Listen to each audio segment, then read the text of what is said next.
بەخێر بیت. زۆر سپاس، دەستان خۆش بێت. هەڵسەنگاندنت چۆنە بۆ تاوەری تەندروستی سمارت؟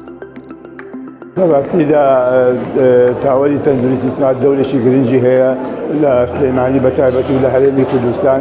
بەڕاستی گرنگێکی زۆری هەیە و توانێتی خزمەتێکی باش بە شاری سلێمانی و بە هەرێمی کوردستان و تەنانەت بە دەرەوەی هەرێمی کوردستانیش بکات. بەڕاستی خەڵکێکی زۆر ڕازی ئەوەی کە ئێمە لە وەکو یەکێتی هاودە و دانیکارانی هەرێمی کوردستان ئاگامان لە وەزعەکە هەیە. خەڵکێکی زۆر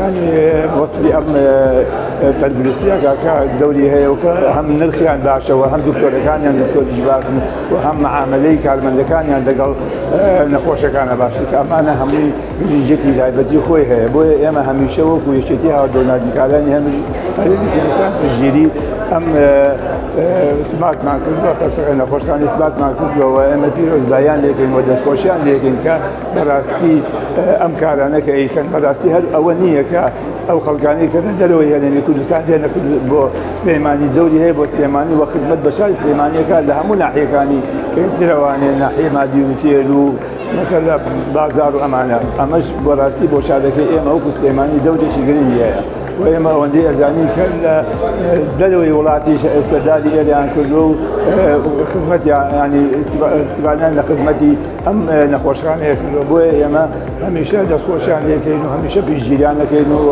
ئێمە ئامادەین هەر پێویستە وەکو هاودە و نازوکاران هەیان بێ ئێمە هاوکاریان بکەین لە ڕێگای خۆمانەوە. بە گرنگی دەزانیت ئەم پێداچوونەوە ساڵانەیە بۆ هەر دەستگایەک ئەنجام بدرێت؟ ڕاستی زۆر گرنگە چونکە ئەمە هەموو ئەو کارانە جاریش کە پیشانی خەڵک ئەیاتەوانێت کە لەوە پێشکراوە و ئەو کار زازانی کە یانەیە بیکەن جارێکی کە ینی احتیمامی پێ هەوڵدەن ئەو کەم و کوڕیانی کە لە ساڵی پێشودا هەبوو بێت لە ساڵی داهاتووە ئەو کەم و کوڕیانە نەبێت کە ئەمەش بەڕاستی زۆر گرنگە کە ساڵانان پێداچوونەوە بکەن بە ئیشەکانیانەوە. دەورێکی گرنگی هەیە بۆ تەندروستی سمارت. بۆ دروستکردنی هاریکاری لە نێوان نەخۆشخانە حکومی و تایبەتیەکان پێشنیاری چی دەکەیت؟ ئێمە وەکو یەکێتی هاودە و نازوکارانی هەرێمی کە ئێمە نزیکەی 5,000 ئەنداممان لە سلێمانی هەیە و لە هەرێمی کوردستان لە 11,000 ئەنداممان هەیە. ئێمە هەمیشە باسمان کردووە لە ئەم نەخۆشخانەیە نەخۆشخانێکە هەم لە ناحیەی وەکو باسمان نەدەوە هەم لە ناحیەی خزمەتەوە لە هەم ناحیەی دکتۆرەکانەوانێ کەوا پزیشکی باش و بەتوانیان هەیە و هەوڵمان داوە کە زیاتر خەڵکەکان سەردانی ئێرە بکەن وەکو نەخۆشەکانیان وە خۆشی مێشێک لەوانەوە کە سەردانم کردو ئیسفادەم لێ کردووە. تا چەند گرنگە پشتگیری و ئاسانکاری بۆ نەخۆشخانە تایبەتیەکان بکرێت؟ بەڕاستی خۆی زەرورە ینی حکومەت هاوکاری بکات، بەڵام نازانم ینی ڕەنگە پرۆژەی تریش هەبێت کە پێویست بێ ئەوە ناکەن ئەنجا چۆن مەسەلە هاوکاری بکەن ینی خەستەخانەکان بکەن. پێویستە ینی لە مەسەل لە ناحیەی زەریبە لە ناحیەی ئەم دەواتانەی کە گومرگ ینی ئەمانە تەسهیلاتیان بۆ بکرێت. زۆر زەرورە حکومەت ئەم ئیشە بکات بۆ خەستەخانە ئەهلیەکان بۆ ئەو کاڵانەی کە ئەو خەستەخانانە پێویستیان پێ کە بێتە هەرێمی کوردستانەوانێ کە ئەوە ئەبێ مەسەلە داشتیانیان بۆ بکرێن لە گومرگ عەفو بکرێن لە مەسەلەی زەریبە عەفو بکرێن.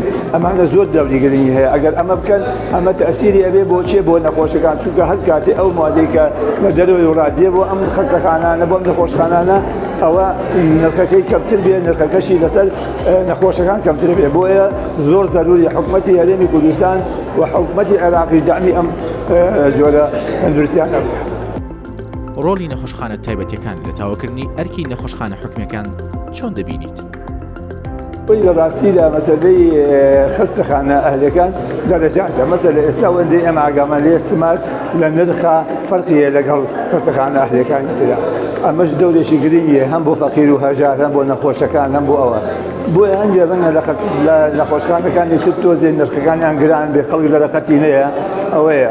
بەڵام ئەمەش خۆی بڵێ بفعل تەواوکەرە بۆ ئەوان، بەڵام بە شەرتێک هاوکاری نەخۆش کرێ مەسەل لە نرخیان کەمتر بێ ئەوە دەوری هەیە.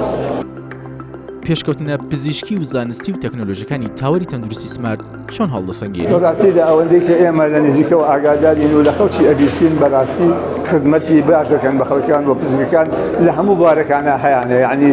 ینی ئەوە نیە بارێ مەسەلەن دكتورية تنها لسر وشان وملا هي لمثلا لناوسكا هي لأمانة حمي دكتوري تايبتي خو يعني أمانة دولية إنك دكتورك مثلا كمال نخوش بحمو نخوش كان واني مثلا ببيني وعلاج ولسه خلق ديتا خلصان سمارت شيء بيني أو أبيني كمثلا زيشي بيه كذا سر وميش كابي أشي ولاية كذا هناوا بأشي ولاية هناوا كذا إسقان وكشكشتو أمانة بأشي ولاية أمانة همو لم خلصان سمارت أما بديئك وأما الدولة شكرني هي بو نخوش كبتواني بأساني أو دكتوري كأيوه نسيب كأيوه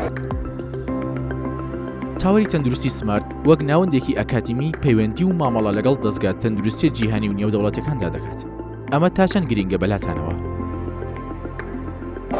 زۆر گرنگە یعنی چۆنە پەیوەندیەکی پتە هەبێ لە بینی مەسەلە خستەخانەی سمارت و هەر خستەخانێکی لەگەڵ دنیای دەرەوە چونکە ئەوەندەی ئێمە زانین عیلم لە دەرەوە تۆزێک فراوانترە لەوە بۆیە بتوان ئەو پزیشکانی ئێمە ئەو زانیاریانە ئەو عیلمە بێنە ناو هەرێمی کوردستانە و ناو سلێمانیەوە بۆ ئەوەی بتوانن زیاتر خزمەت بە نەخۆشەکان و خزمەت بە خەڵکی فەقیر و ئەژار بکەن.